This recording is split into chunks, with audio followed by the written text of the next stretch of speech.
Hello YouTube, just making a demo video here. There's a Mercedes alternator. I'd say it's probably an 85 Mercedes, not really too sure. It's got the 3 pin on the back in here, and it's got the earth. Just going to show you on the battery. The question is, can an alternator charge rotating the opposite way?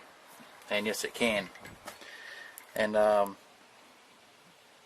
the reason why people say it can't is because of these fans. I can show you on one of these blades here, right there. You can see that.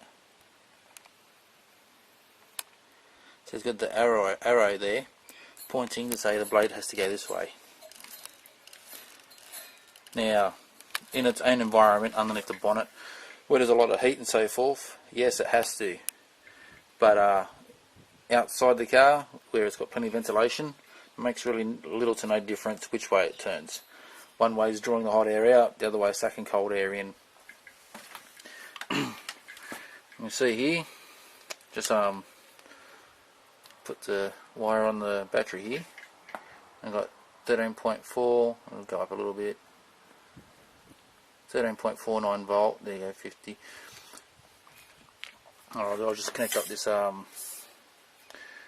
battery here, and I'll just show you this.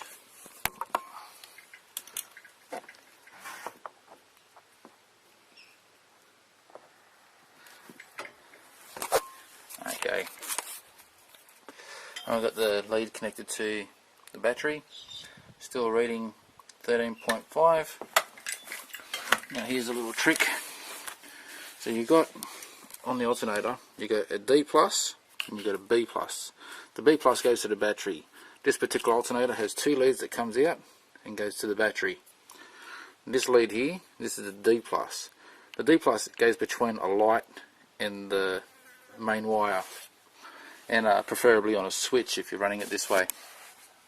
Now all it does is when the light's on there, it's respectively sending power back to the D plus, and the D plus sends power back into the alternator, and that little bit of power gives the power the alternator needs to generate that power into a larger power. Thus this power then becomes non-active and the light will go off, sending power back through to the battery.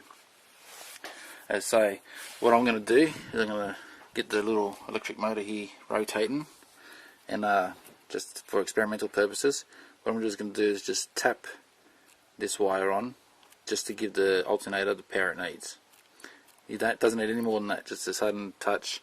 The alternator gets a little bit of power, and then off she goes. So you got 13.48 volts on the multimeter. I'll just plug this.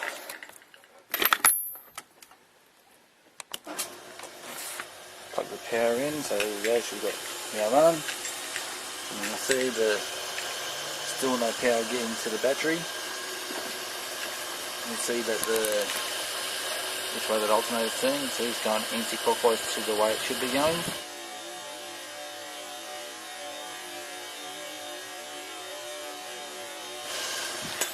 Alright, once I tap this wire here,